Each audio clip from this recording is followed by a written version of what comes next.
Primera de Pedro, capítulo 1, desde el versículo 17 hasta el versículo 21.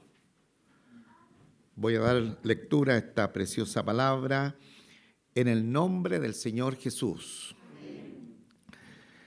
Y si invocáis por Padre aquel que sin acepción de personas juzga según la obra de cada uno, conducíos en temor todo el tiempo de vuestra peregrinación, sabiendo que fuisteis rescatados de vuestra vana manera de vivir, la cual recibiste de vuestros padres, no con cosas corruptibles como oro o plata, sino con la sangre preciosa de Cristo, como de un cordero sin mancha y sin contaminación, ya destinado desde antes de la fundación del mundo, pero manifestado en los postreros tiempos por amor de vosotros, y mediante el cual creéis en Dios, quien le resucitó de los muertos y le ha dado gloria, para que vuestra fe y esperanza sean en Dios. Amén.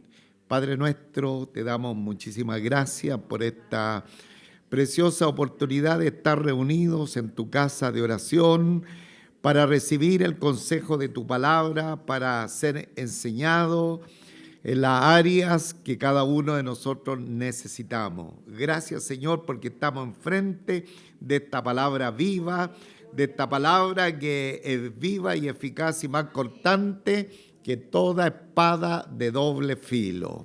Por lo tanto, sabemos que tú vas a trabajar especialmente en lo más profundo de nuestro corazón, discerniendo, Señor, yendo a lo más recóndito de nuestro ser, para también trabajar en la obra que tú tienes que hacer en cada uno de nosotros. Muchísimas gracias por esta posibilidad de ser expuesto a la mejor lectura y a la mejor palabra, como es la Santa Biblia. Rogamos su bendición sobre todos los presentes, nuestra atención sea solamente en tu presencia y en tu palabra, y todo elemento distractivo se vaya de nuestras vidas. Rogamos esta bendición también, su bendición sobre la iglesia, los niños, los hermanos en servicio, y todos juntos podamos estar cobijados en el hueco de su mano poderosa y santa. Gracias, Señor, en el nombre de nuestro Señor Jesucristo. Amén. Amén.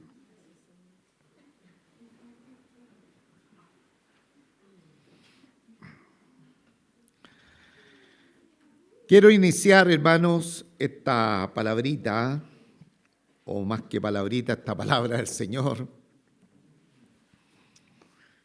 recordándoles que Pedro, el apóstol Pedro, le está escribiendo a los hermanos que están esparcidos, especialmente en lo que hoy día se conoce como Turquía, en el Asia Menor, y muchos de ellos estaban en diferentes lugares, ya no podían reunirse como la iglesia del Señor, como la iglesia, como la asamblea de creyentes, sino que habían sido perseguidos a causa de la fe y estaban enfrentando todo tipo de complicaciones que tal vez nosotros ni nos imaginábamos, por causa de haber salido también de su lugar de origen, en este caso en Jerusalén, para conservar su vida. Esa era la razón, ya que el evangelio estaba siendo perseguido. Y el apóstol Pedro le hace un tremendo recordatorio. Estoy haciendo una sencilla introducción de lo que hemos visto anteriormente. Le hace a los hermanos en esa situación tan difícil que ellos estaban experimentando un recordatorio de lo que Dios había hecho con ellos. Y lo que Dios había hecho con ellos es lo mismo que el Señor ha hecho con nosotros. Porque esta escritura no solamente es para ellos, sino también para nosotros, y era que lo había hecho nacer de nuevo, que lo había, ¿no es cierto?, hecho o dado una salvación tan grande que tenía aparejada una herencia en los cielos y que las diferentes pruebas que ellos enfrentarían en la vida no tenían autoridad, no tenían poder para quitarles lo que el Señor le había entregado. Entonces le habla de esta tremenda bendición que ellos estaban experimentando a pesar de la persecución, de las pruebas, y que la salvación era tan importante que inclusive los profetas del Antiguo Testamento, esos grandes profetas que el Señor levantó, no tuvieron la bendición que nosotros tenemos de disfrutar en plenitud la salvación. Solamente la miraron a través de tipos y no la experimentaron con, como nosotros hoy día los creyentes experimentamos la salvación de Dios. Esa por una parte, y también aprendimos cómo los ángeles están aprendiendo, cómo están desde los cielos, como abriéndose cancha, por decir algo, para aprender de nosotros lo que significa una vida redimida por el Señor, una vida rescatada por el Señor, una vida salvada por Él. Entonces, el tema principal que se ha dejado ver en estas primeras semanas que hemos estado estudiando el libro de Primera de Pedro, tiene que ver con la salvación y también tiene que ver con los diferentes problemas que ellos tenían en su vida, que estaban desarrollando, y a la luz de esa salvación tan grande, el apóstol Pedro ha dado 3 mandamientos, que el primero ya nosotros lo vimos la semana antepasada. El primer mandamiento es que los hermanos debían ser santos. No tenemos tiempo para ir nuevamente a esa enseñanza, pero se nos dejó con claridad absoluta que como creyentes nosotros debemos vivir una vida apartada para el Señor, de acuerdo a su propósito y a su voluntad. Eso lo vimos desde el versículo 13 al 16. Hoy día, desde el versículo 17 al 21, veremos un segundo mandamiento que nos corresponde como hijos del Señor, que esta vida de salvación demanda respeto reverente al Señor. Y en tercer lugar, la próxima semana, Dios mediante, veremos que el hecho de haber alcanzado la salvación del Señor implica que los creyentes debemos amarnos los unos a los otros profundamente. Eso va a estar desde el versículo 22 al 25. Como he dicho, Dios mediante, esperamos verlo la próxima semana. Entonces, vamos a ver en esta oportunidad la vida de salvación demanda respeto reverente. Y aquí tenemos que ir a nuestro primer verso, versículo 17, que tenemos de esta lectura del capítulo 1 de Primera de Pedro. Vamos a ver cómo se nos demanda un respeto reverente a la persona de Dios, al autor de la salvación, de cada uno de los que hemos sido llamados al ejercicio de la fe.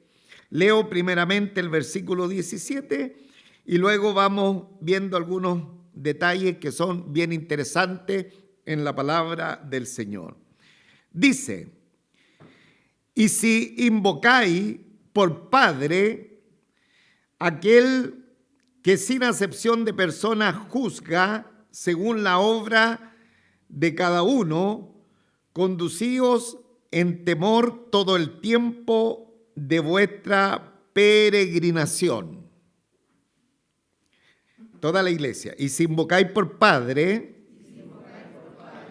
a aquel que sin acepción de personas juzga según la obra de cada uno, conducíos en temor todo el tiempo de vuestra peregrinación. Bueno, la primera expresión, y si invocáis por Padre, no es un condicional, es una afirmación que denota realidad. Es decir, el apóstol Pedro está diciendo, ya que ustedes llaman Padre, ya que ustedes llaman Padre a aquel que sin acepción de persona juzga según la obra de cada uno. Entonces, cada uno de los creyentes tenemos una facultad y una bendición que se nos ha entregado desde lo más profundo de nuestro ser, desde el momento que hemos conocido a nuestro Señor Jesucristo como nuestro personal Salvador, que podemos afirmar desde lo más profundo de nuestro corazón que Dios es nuestro Padre. Amén. Es nuestro Padre. Y siempre que estamos en oración, que vamos a la presencia del Señor en oración, podemos, ¿no es cierto?, decir confiadamente, como también lo dice la Escritura, Abba Padre, Papito mío, o Padre nuestro. Tenemos la misma condición, aunque también tiene una diferencia respecto a la persona del Hijo de Dios, quien también tiene y llama a nuestro Padre, Padre y Dios. La diferencia que entre el Padre y el Hijo hay una filiación eterna. Hay, ¿no es cierto?, una relación que emana desde la eternidad pasada sin fin, y nosotros tenemos esta relación como hijo de Dios desde el momento que Él vino a nuestros corazones. Entonces, nosotros hemos sido adoptados dentro de la familia del Señor y con toda confianza podemos dirigirnos a Dios como nuestro Padre. Entonces, la primera parte dice, y si invocáis por Padre, como nosotros invocamos por Padre. Qué bendición, hermano, que nosotros tenemos esta de poder clamar al Dios de los cielos como nuestro Padre. Y luego dice, aquel que sin acepción de personas juzga según la obra de cada uno. Ahora, el Padre del creyente, nuestro Padre Celestial, tiene otra particularidad que tal vez nosotros no quisiéramos mucho darla a conocer y que nos aparezca un tanto dentro de los atributos del Señor, que es que Él es juez. Y generalmente en los lugares de reuniones donde se reúne la iglesia del Señor, siempre se está mentando, se está recordando las altas bendiciones que Él tiene sobre la vida de los creyentes, y en este caso podríamos hacer vista gorda y solamente fijarnos que Él es nuestro Padre. Pero como varias veces les digo, como el Señor es tan equilibrado en su palabra y como también nos coloca nuestros pies sobre la tierra, para que entendamos que aquel que nosotros le decimos, Abba Padre, Padre nuestro, y podemos ir buscando el oportuno socorro, también es un juez. También es un juez.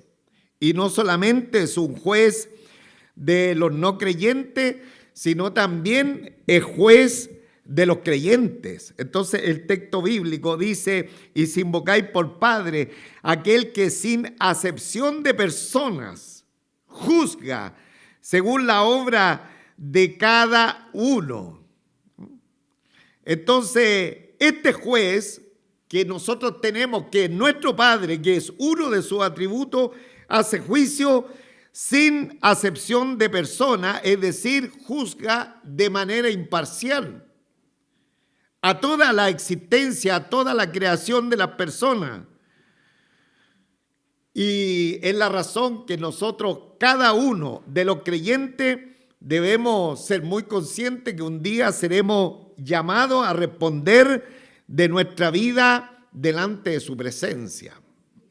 De hecho, 2 Corintios, capítulo 5, versículo 10, dice: porque es necesario que todos nosotros comparezcamos ante el tribunal de Cristo, para que cada uno reciba según lo que haya hecho mientras estaba en el cuerpo, sea bueno o sea malo.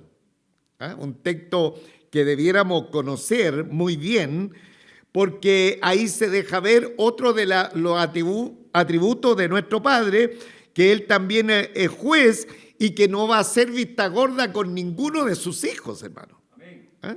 Entonces, toda la iglesia, porque es necesario que todos nosotros comparezcamos ante el tribunal de Cristo, para que cada uno reciba según lo que haya hecho mientras estaba en el cuerpo, sea bueno o sea malo. Ahora, este juicio no se trata de un asunto de salvación o de perdición. Eso tiene que quedarnos con claridad absoluta, sino de una acción judicial que establece Dios sobre nuestro comportamiento, sobre nuestra caminata en esta senda que tenemos por delante y que el Señor nos muestra desde el momento de la conversión a través del consejo de su palabra. Entonces, insisto, este juez, que también va a ser juez de nosotros, no lo es respecto de una condenación, de salvación o de perdición, sino respecto de nuestro comportamiento como creyentes. El cristiano no va a venir a condenación, porque la misma Escritura dice: ninguna condenación hay para los que están en Cristo Jesús. Pero tenemos una responsabilidad de la manera en que nos conducimos estando ya en el camino de la fe. Y como consecuencia, como Dios no va a dejar pasar por alto nuestra manera de conducirnos una vez que le hemos conocido, dice acá el versículo: conducíos en temor todo el tiempo de vuestra peregrinación. Conducíos con temor. Hay algunas traducciones que cambian acá la palabrita, conducíos con temor. Otras dicen, por ejemplo, conducíos con temor reverente, conducíos en obediencia. El temor, hermano, no es un miedo a Dios. No es que nosotros vamos a estar como algunas sectas o grupos religiosos teniendo un miedo hacia Dios porque Él es nuestro Padre. Lo mejor que nos puede pasar es que Dios es nuestro Padre. Pero muchos grupos religiosos dan a entender que Dios debe ser temido en el sentido que Él puede estar como un garrote en contra de los suyos. Y varias veces le he dicho de este lugar que tienen que levantar la figura de una mujer para que pueda ablandar el corazón de Dios, porque como Él está como con un garrote para ir en contra de los suyos, aparece la figura de una mujer que tiene que ella rogar por nosotros. Ruega por nosotros. ¿Cómo es? Usted que viene de allá.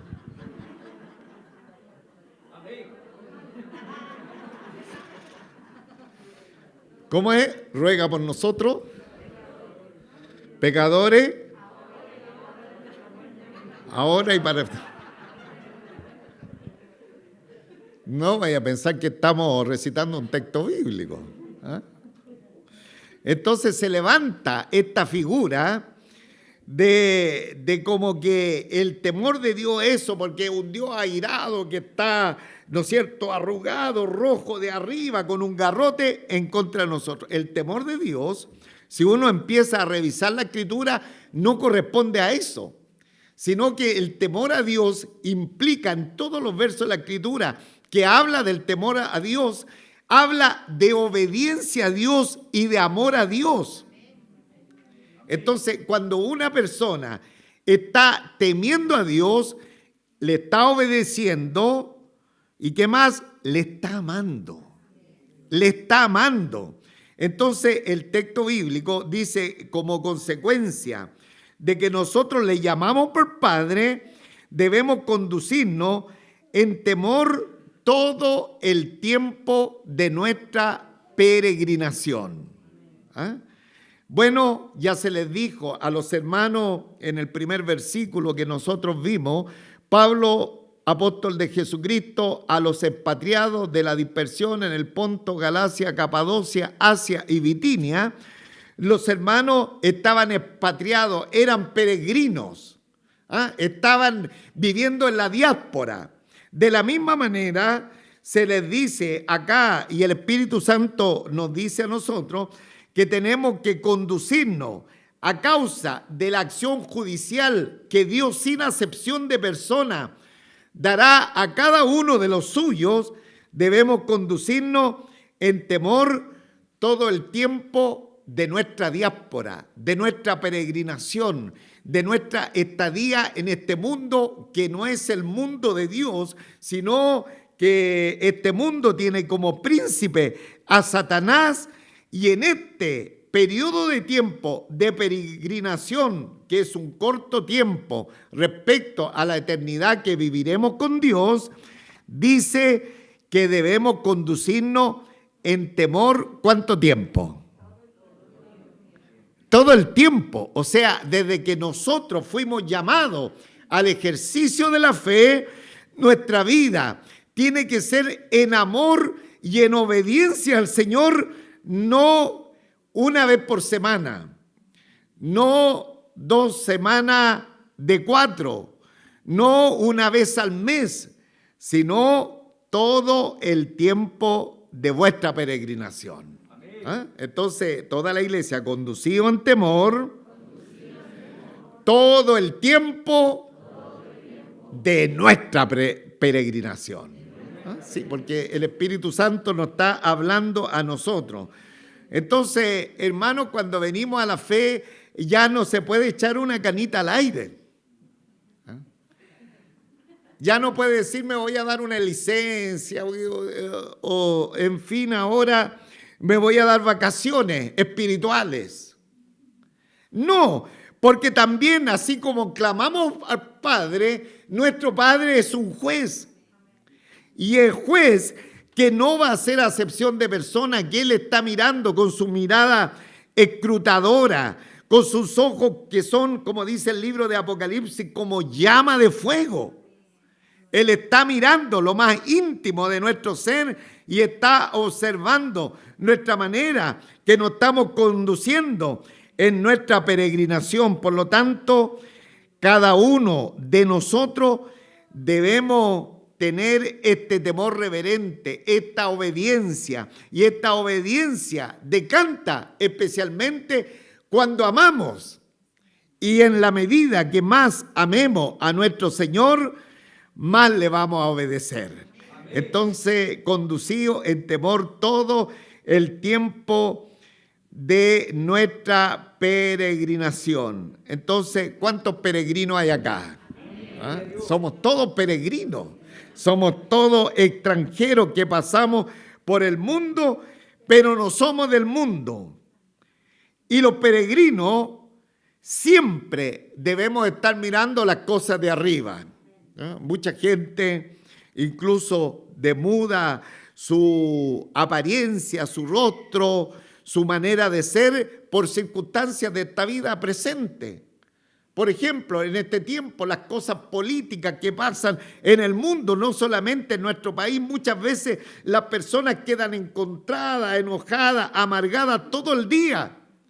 Pero los cristianos, amados hermanos, en el Señor no manifiesta, ¿no es cierto?, lo temporal como algo prácticamente de vida y de muerte para ellos, sino que todo lo contrario, el peregrino, nosotros los creyentes, manifestamos nuestra condición celestial. Ahí que el apóstol Pablo, hablando a los hermanos de Colosa, en el capítulo 3, versículo 1 a 3, dice: si pues habéis resucitado con Cristo, buscad las cosas de arriba, donde está Cristo sentado a la diestra de Dios, poned la mira en las cosas de arriba, no en las de la tierra, porque habéis muerto y vuestra vida está escondida con Cristo en Dios. Entonces, como peregrinos, nosotros vamos pasando por el mundo, pero nuestra mirada no está en el mundo, sino nuestra mirada debería estar en las cosas de arriba, en las cosas que a vida eterna permanecen. Ahora, vamos al versículo 18. Dice: sabiendo que fuiste rescatados de vuestra vana manera de vivir, la cual recibiste de vuestros padres, no con cosas corruptibles como oro o plata. Qué interesante, hermano, en el Señor, encontrarse con hermanos que saben, y que saben especialmente no cualquier materia, sino que conocen la palabra del Señor. Entonces aquí el apóstol Pedro les dice: sabiendo que fuiste rescatado de vuestra vana manera de vivir, la cual recibisteis de vuestros padres, no con cosas corruptibles como oro o plata.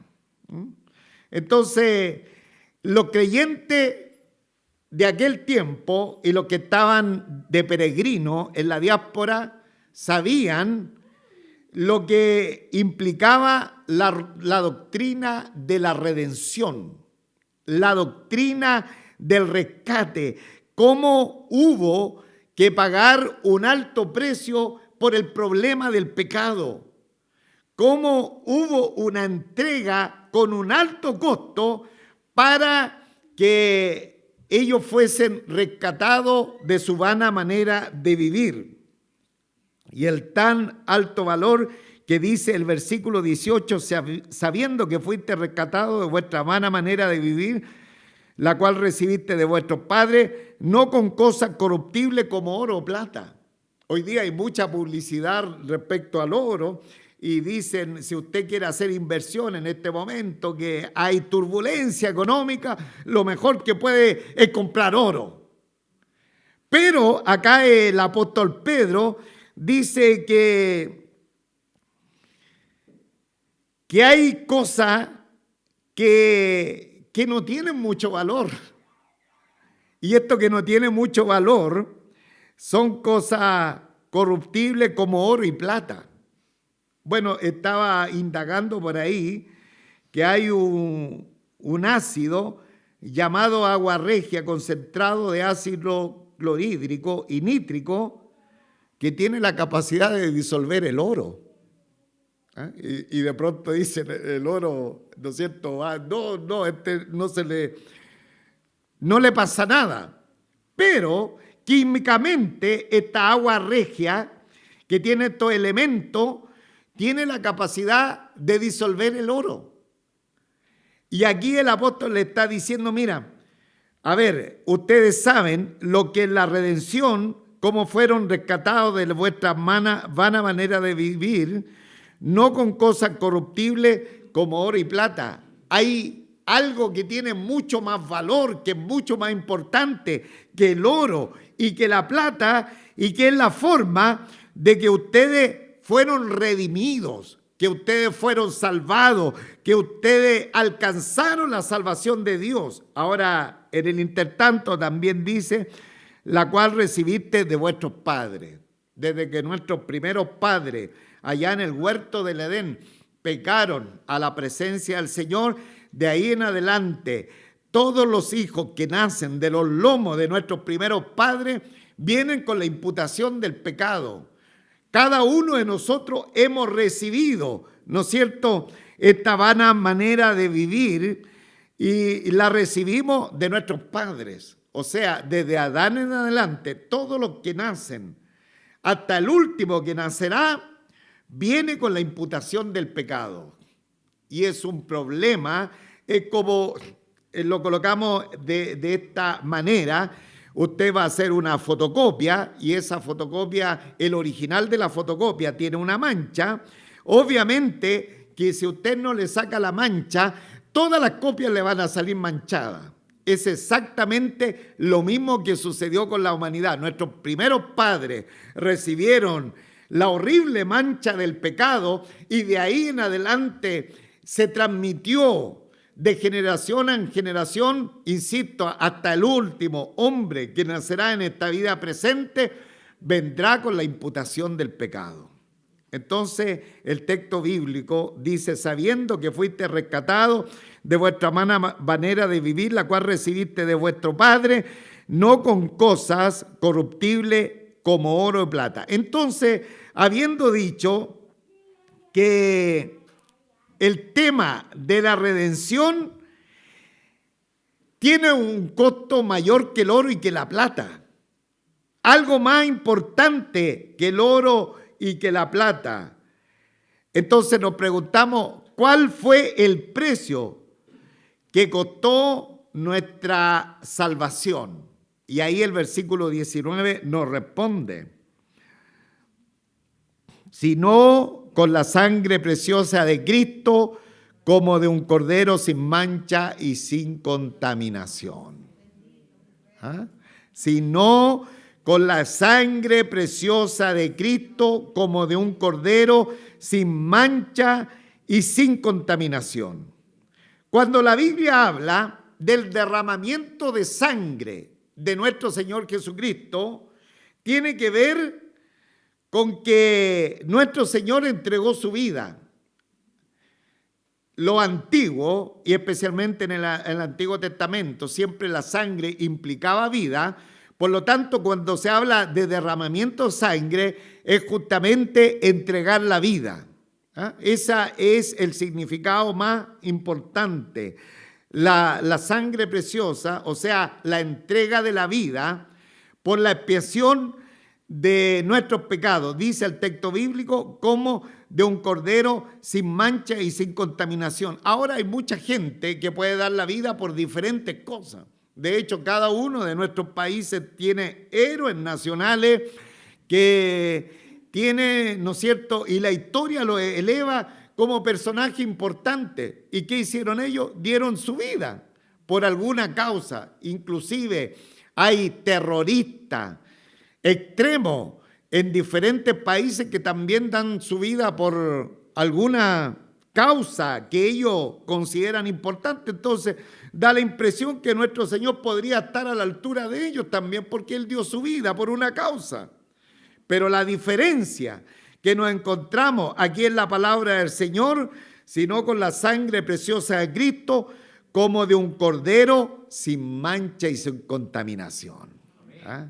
Como le dijo el ángel a María, el santo ser que nacerá de ti, el santo ser, o sea, Jesucristo, cuando Él vino para hacer el rescate, para redimirnos de nuestros pecados, ya en su concepción fue sobrenatural porque fue, ¿no es cierto?, engendrado del Espíritu Santo y era un santo ser, era un cordero sin mancha y sin contaminación.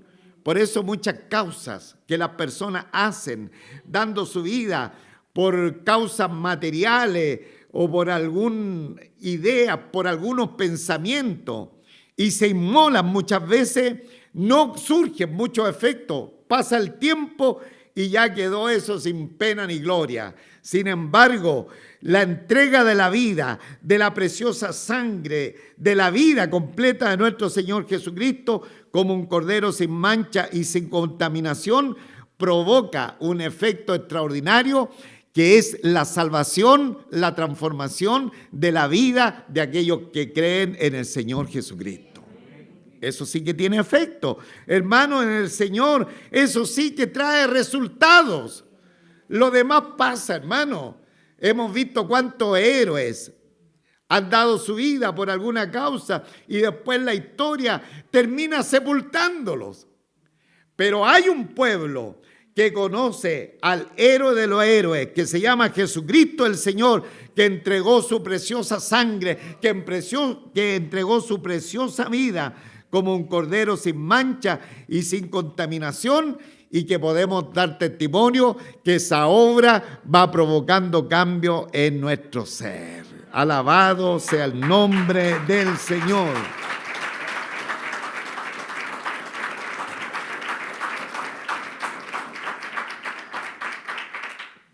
Dice el versículo 20, algo que nos llama mucho la atención.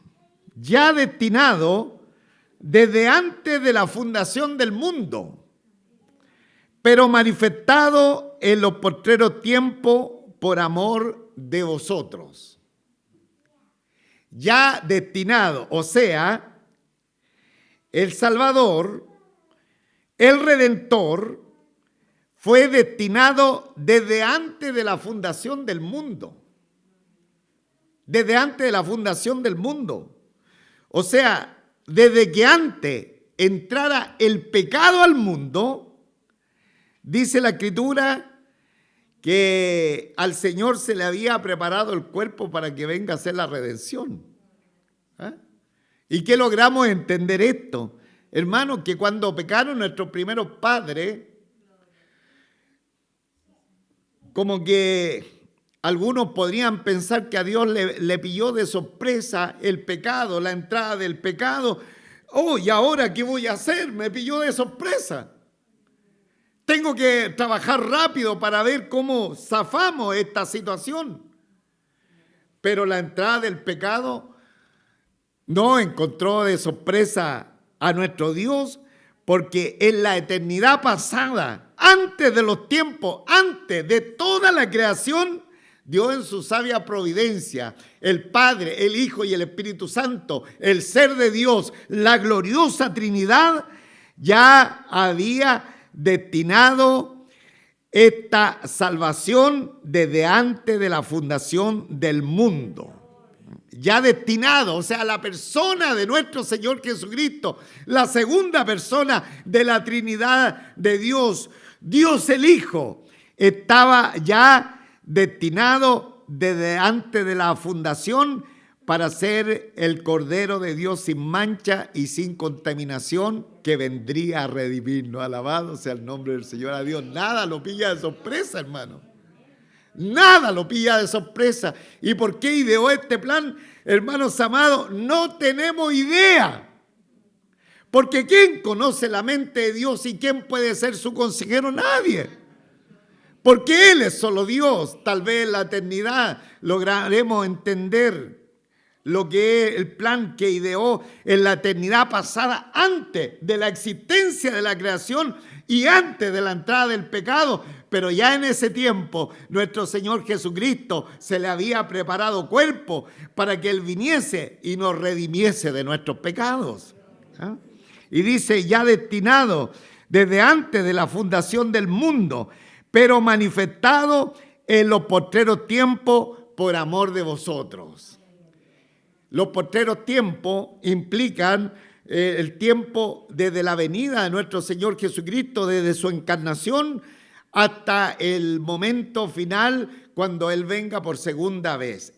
Ahí estamos nosotros viviendo el tiempo o los postreros tiempos donde vino la manifestación de lo que el ser de Dios en la eternidad pasada idearon para que se manifestara la salvación.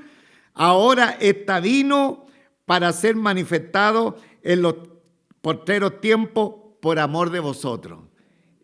Y esta generación, es particularmente nosotros, hoy día, los que estamos en existencia, hace 2000 años, esas generaciones hasta ahora hemos visto la manifestación del plan que Dios hizo en la eternidad, hermano. No es poco de poder conocer lo que Dios había planeado en la eternidad pasada y que hoy día a cabalidad lo podamos estar viviendo y experimentando nosotros en este tiempo. Con razón los ángeles abren cancha desde los cielos y están indagando esta salvación, hermano. Están indagando porque ni ellos la han podido experimentar porque ellos son santos, me estoy refiriendo a los santos ángeles de Dios, pero nosotros hemos tenido la bendición que un programa eterno dado en la eternidad pasada, hoy día lo tengamos de primera mano. Alabado sea el nombre del Señor. Ahora, el versículo 21 dice, y mediante el cual creéis en Dios, y mediante el cual creéis en Dios, que Él lo resucitó de los muertos y le ha dado gloria, para que vuestra fe y esperanza sea en Dios. Y mediante el cual creéis en Dios.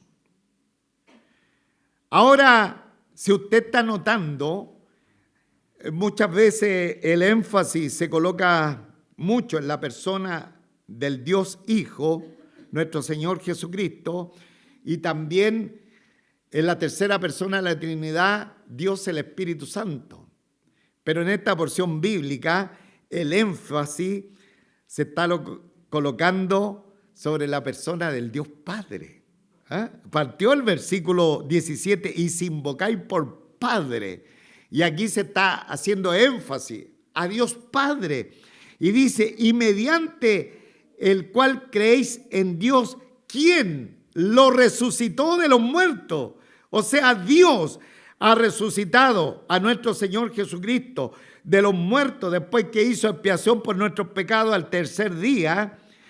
Y por creer en la obra de Jesucristo, nosotros podemos creer en Dios.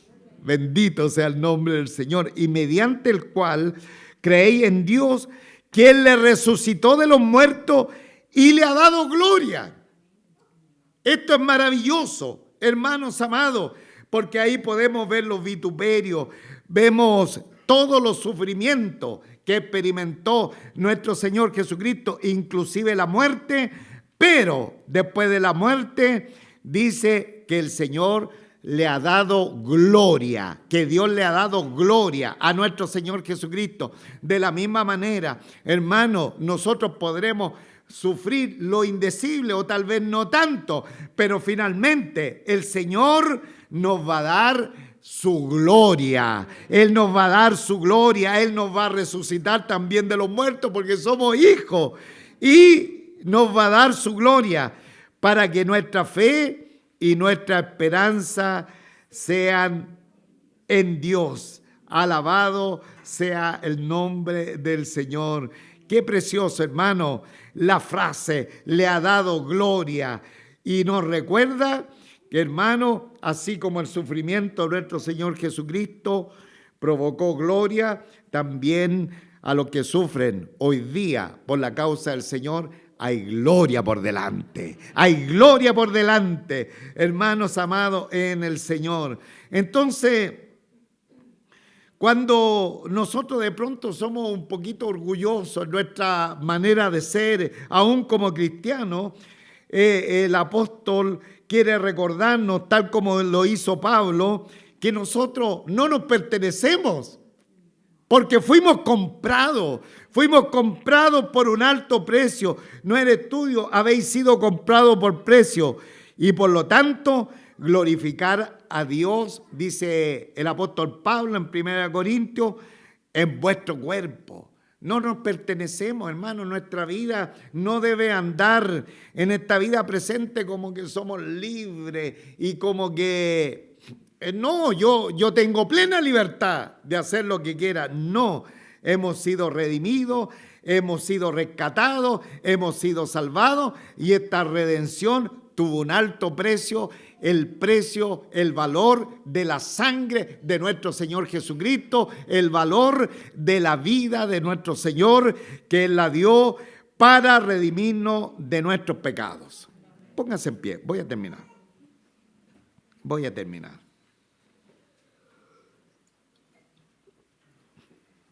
Leí una historia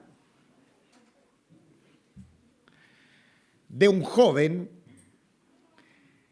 que recordó lo que le sucedió cuando era un niñito. Y cuando era niñito, los papitos le regalaron un palo y una pelota de golf. ¿Ah? Y según lo que nos cuenta este joven ya adulto, que él recibió ese regalito siendo un niñito, y él quedó muy curioso. Él sabía que jugar golf no era hacerlo en cualquier parte, pero estaba muy curioso por el palo de golf, ¿no es cierto?, y la pelota, que se fue detrás de la casa y tomó el palito de golf, colocó la pelotita y golpeó dentro de la casa. Esto lo está contando ya un joven que está maduro, está contando su historia que era pequeño. Entonces, bajo esa circunstancia, de pronto, ese golpe, la pelota sale como un disparo y lo primero que hace, quiebra el vidrio de un ventanal de la casa. Obviamente no era el lugar para jugar, el niño no tenía la experiencia, quebra el ventanal de la casa, pero detrás de la quebrazón de vidrio se escucha un alarido, un gemido terrible. ¿Y qué es lo que había pasado? Resulta que detrás de la ventana estaba parada su mamita, que ella recibió el golpe. Y cuando la ve, dice que estaba entera sangrando. Entonces le dice, mamita, perdóname, podría haberte matado. Entonces la mamá le dice, tranquilo, niño, estoy bien. Dice ahí este joven que tuvo esta experiencia, que cuando vio a su mamita sangrando, él supo que habían cosas que él no podía hacer, especialmente dentro de la casa, como jugar golf. ¿Ah? Y aquello cambió, dice, mi comportamiento, especialmente dentro de la casa. Tal vez nuestro comportamiento no ha cambiado mucho porque no le hemos dado valor a la sangre derramada de nuestro Señor Jesucristo. Tal vez no lo hemos visto, que Él entregó su vida, que entregó su ser, entregó hasta su última gota de su sangre y no le hemos tomado el valor de lo que implicó aquello en el ser de nuestro Señor para regalarnos eterna salvación. Tal vez no hemos vislumbrado el tremendo sacrificio, la obra que hicieron en la eternidad pasada para que hoy día, en el tiempo presente, nosotros tengamos plena salvación. Y por eso muchas veces hacemos la de Kiko y Caco. Pero también nos olvidamos que nuestro Padre también es nuestro juez. Que siempre podamos estar viendo lo que Isaías, con algunos detalles, quería decirnos de lo que hizo nuestro Señor Jesucristo por nosotros. Padre nuestro, Padre celestial, he aquí hemos estado mirando tu palabra. Tu palabra es preciosa, verdadera, y la vida de salvación demanda de todos nosotros los creyentes temor delante de tu presencia. Tal vez muchas veces nos hemos acostumbrado a que tenemos a nuestro Padre y podemos ir siempre delante de tu presencia y decirle, papito mío, Padre nuestro. Nos hemos acostumbrado a esa virtud, a esa gracia que tenemos cada uno de los creyentes de llamarte Padre. Pero no hemos olvidado que tú eres juez y que tú vas a hacer juicio de cada una de nuestras acciones.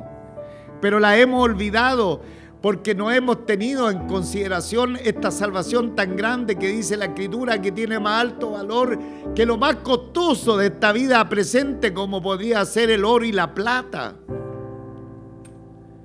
que vale mucho más la sangre preciosa que tú derramaste en la cruz del Calvario, porque fue tu propia vida que tú entregaste por redimirnos de nuestros pecados.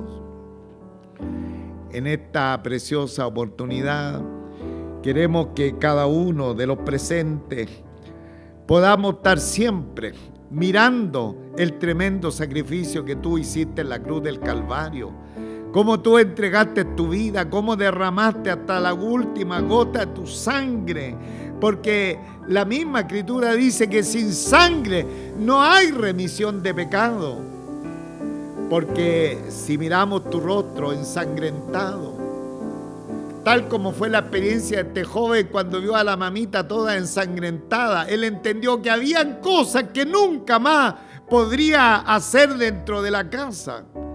De la misma manera, cuando te veamos como un cordero, como inmolado, cuando miremos el cuadro que nos pinta y que nos relata Isaías, que posteriormente se cumplió cuando fuiste a la cruz del Calvario, de seguro que vamos a tener mucho cuidado. Cómo nos vamos desarrollando en nuestro peregrinaje, todo el tiempo de nuestro peregrinaje, no solamente viendo la obra extraordinaria que hiciste en la cruz del Calvario, sino sabiendo que también eres nuestro juez y que no hace acepción de personas. Dios mío, ayúdanos a valorar la salvación. La salvación es lo más importante que podamos tener en esta vida presente. Podremos ser las personas más pobres de esta vida, pero si te hemos conocido, tenemos el tesoro más grande que necesitamos para proyectarnos a la vida eterna contigo. Bendito Señor, ayúdanos a valorar la salvación, Señor, ayúdanos a valorar la salvación, porque hay cosas que no hay que seguir haciendo, porque hay cosas que no podemos seguir repitiendo y que son afanes y son situaciones mundanales, porque hoy día tenemos la guianza que viene especialmente dada a través de tu palabra. Ayúdanos, papito amado, ayúdanos cada día más a considerar esta otra parte de tu ser, que es que tú eres un juez imparcial, y sobre todo mirarte como el Cordero de Dios inmolado allá en la cruz del Calvario para redimirnos de nuestros pecados. Gracias, Señor, gracias nuestro Padre Celestial. Y como siempre, amado Espíritu Santo, rogamos en esta hora que si alguien vino a esta reunión y aún no tiene la experiencia de la salvación, que pueda venir en fe, que pueda venir en arrepentimiento, fe en la persona del Señor Jesucristo y arrepentimiento de haber vivido lejos del Señor, de tal manera que pueda alcanzar la salvación de sus pecados y la esperanza de la vida eterna. Que más de alguien en esta hora anide fe en su corazón. Que más de alguien pueda creer en la persona de nuestro Señor Jesucristo y salir con el más grande regalo que podría recibir en esta vida presente. Hazlo, amado Espíritu Santo, una vez más en medio de esta congregación. Y bendícenos en esta hora y a la iglesia tuya, a los hermanos, a cada uno de nosotros. Ayúdanos, Señora, siempre considerar el alto valor que costó nuestra salvación en la persona de nuestro Señor Jesucristo. Gracias, nuestro Padre Celestial. Bendice tu palabra en nuestros corazones. Llénanos de gratitud. Que cada día te amemos más. Que cada día te sirvamos mejor. Que cada día podamos andar en tu camino, Señor, como tú nos has propuesto en tu palabra. Lo pedimos en el santo nombre de nuestro Señor Jesucristo, nuestro Salvador. Amén. Gloria a Dios. Gloria a Dios.